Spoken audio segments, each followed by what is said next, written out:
think young people want the challenge of being called to something more than just mediocrity. All young people, I think, have that deep desire to do something remarkable, to be someone remarkable. We need good men who are considering the call to step forward and not be afraid. Men willing to give of themselves, men willing to follow the call, to try to say, what is this? Something, this sense of being led, being drawn into service. There are guys that are probably being called not hearing it. Well, if we are priests of the alter Christus, the other Christ, who else but ourselves should be going out and, like our Lord, saying, follow me? And that one phrase has reverberated down through the centuries. The priesthood or religious life is a supernatural call. To lay down our lives so that others may have life. So to put one's own desires, one's own will aside and say, Lord, what do you want? I will place anything on the altar of sacrifice. We need men to give up their life for Jesus Christ. Now.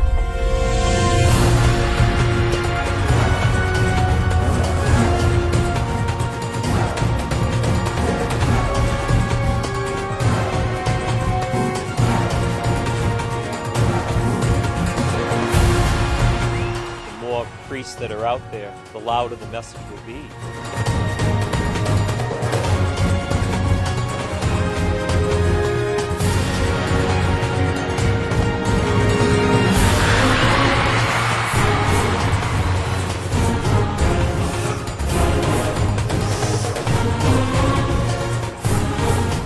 It's not natural to be a priest. You know, it's supernatural.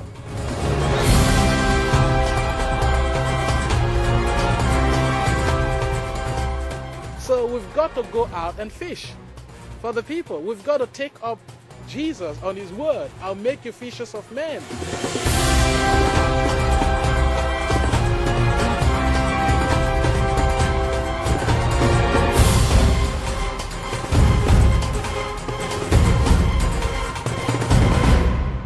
Vocation to the priesthood is countercultural.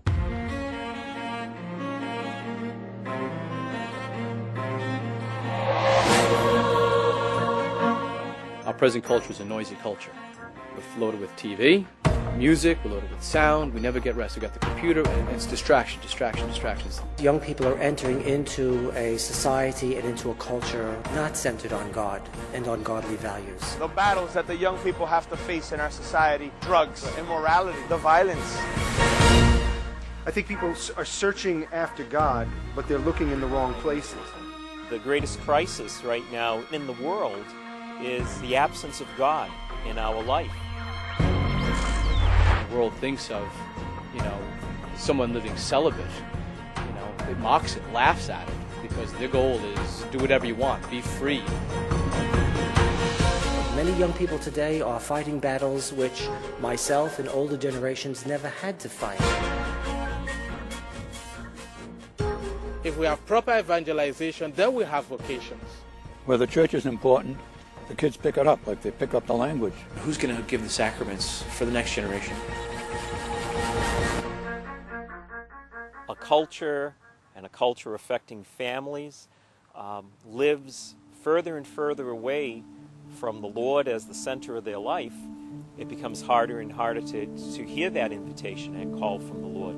If you look at nature and the way things grow, they grow in silence. If you look at the trees and the flowers, if you look even at human beings, we grow in silence, and a vocation is very similar. A relationship with God is very similar, and it grows in silence, in an environment where one's inner ears are open to hear God, who only speaks in silence.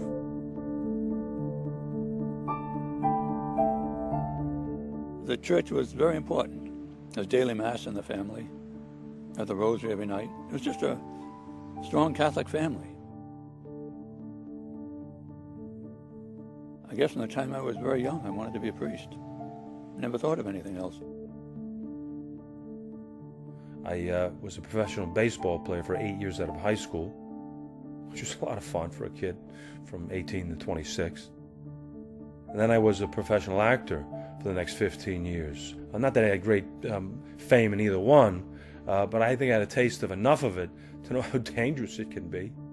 When I was ordained in 2000, my nose hit the marble, and I realized, my God, who am I to receive this gift?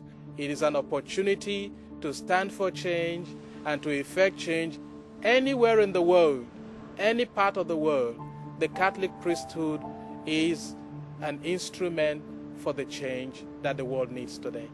I actually have a couple of friends that are joining the priesthood, and they're great people. I think that they are important because they are like teachers for us. I feel that they're just regular people who I can talk to whenever I have problems. It should be just a normal part of every male Catholic to consider the vocation as far as becoming a priest.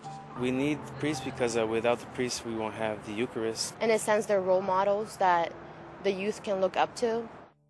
The world needs heroes. John Paul II remains, in death as he did in life, the model priest, the mentor, the example, the one to answer as he answered the call of Christ, "Come, follow me." And when you do it, do not be afraid.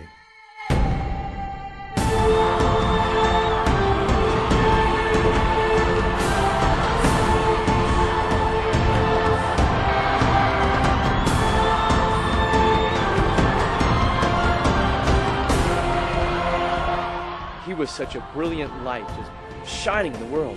And he was shining for the world, but he also shined for us, for seminarians, for priests, because he taught us how to be a priest.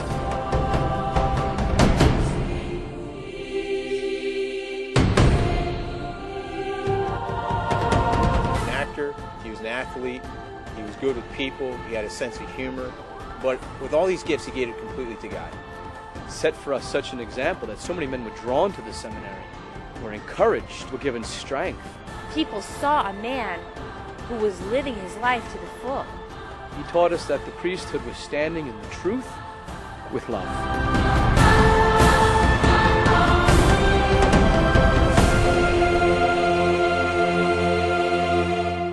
He was the face of the Catholic priesthood in our world, and what a beautiful face he really was.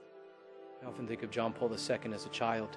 When his mother died, he went to a shrine and he said to the Blessed Mother, "You must be my mother now."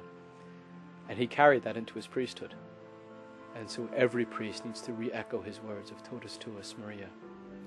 Because as Christ gave himself, his priesthood and his victimhood to the Blessed Mother, so every priest needs to give his priesthood and his victimhood to the Blessed Mother. The works of the priest, besides being a counselor, besides being a spiritual leader, is someone who, as St. Paul would say, would administer the mysteries of God, that he is the one who brings the holy sacraments into the life of God's people. When I say those words, "This is my body given for you," I almost get trembly, Who am I to do this?